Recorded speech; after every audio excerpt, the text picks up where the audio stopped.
So on the Oro Jackson, we see our boy Roger out here looking mad pouty face as fuck. And Scopper took notice of that. And a matter of fact, Scopper questioned Rayleigh what happened to the captain, because he was never really in this mood ever since, they had that little conversation between the Rayleigh doesn't say, but we ended up still having a flashback what happened inside the office between Rayleigh and Roger. And the conversation mainly lies to the fact that Shakuyaku, our Shaki, has turned down to becoming the Empress of Amazon Lily, and they question the reason why. Maybe due to her so-called illness. It was never stated, but that's one of the things that picked up. However, they received a letter from Shaki saying, "Come and make me yours." At this point, basically giving it up. But we all know that's for Rayleigh, but Roger looking kind of pissed at him. So, like all Roger fashion, they sought off to sail to Pirate Island to claim Shaki to themselves. Even though, despite the fact that, that is Pirate Island and that territory is for rocks, they didn't give a flying fuck. They want Shaki, so they set off to go to Pirate Island. Oh, and we also now know who the cook is for the Roger Pirates. His name is Marks. Fast forward 40 years ago at Mary Joyce, we have our boy St. Garland talking to the Goroseis.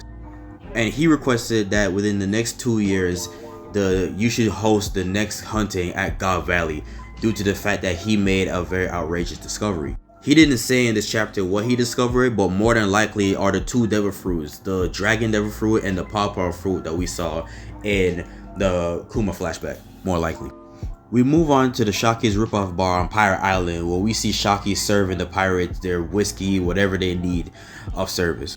And we're seeing her and the Rocks pirates just chopping it up, having a grand old time. That is until these fuckers came along. They arrived fast as fuck and with open arms greet Shaki and, well, really just Shaki. Rocks mad as fuck because this is their territory, but Roger, as the God King himself, he don't give a fuck. He came in there just to get what he wanted, which he ended up didn't do, but hey, it was still badass point. And notice how he said, "How many times did I tell you?" Meaning that this happened very fucking often. Take notice of that. But this is where we also get that within Shaki's presence, or at least within Shaki's tumble bar or whatever, fighting is forbidden. So makes a lot more sense why there's not a lot of killing spree going on first glance. They wonder how the hell that they got in so fast due to the fact that there was a lion out there, but a simple cockroach hockey would do the trick.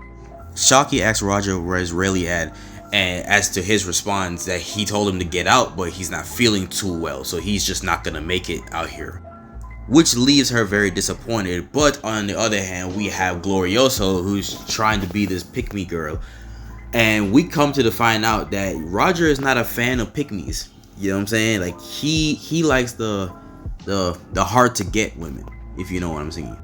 Anyways, the Roger and Rocks Pirates are all chopping it up, and then we get this brief summary of the rules of Shakuyaku. That basically the rules of no fighting ensures that everybody gets safe pass. You know what I'm saying? Everybody is free in her tip bar town, whatever.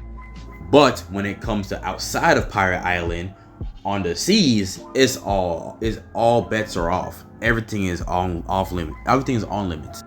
Then we fast forward into Elbaf, and Elbaf is getting lightning spewing from the sides because we're seeing Rocks and Harald fighting.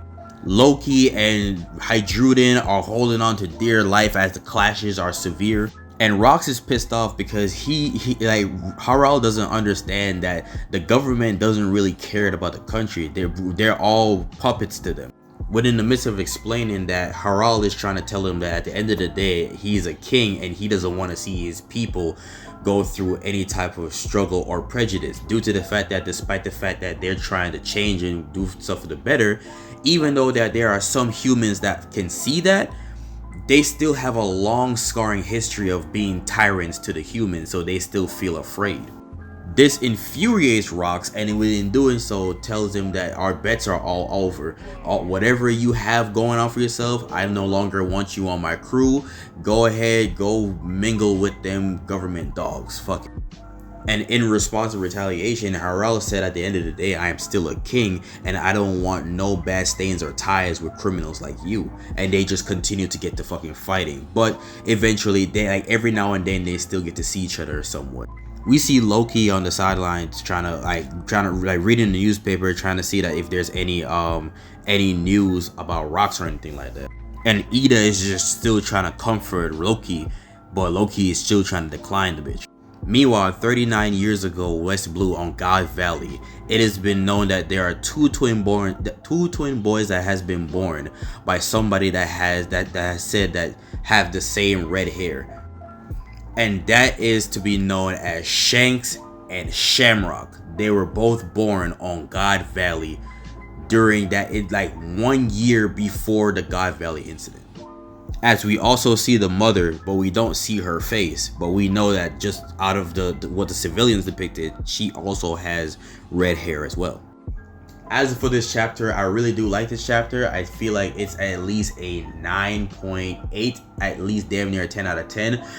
Judging by how this ended, I can already tell the next chapter is gonna be pretty much like what actually happened at God Valley, like the inner details. You get what I'm saying? So without further ado, make sure y'all like, follow, and let me know how y'all feel about this.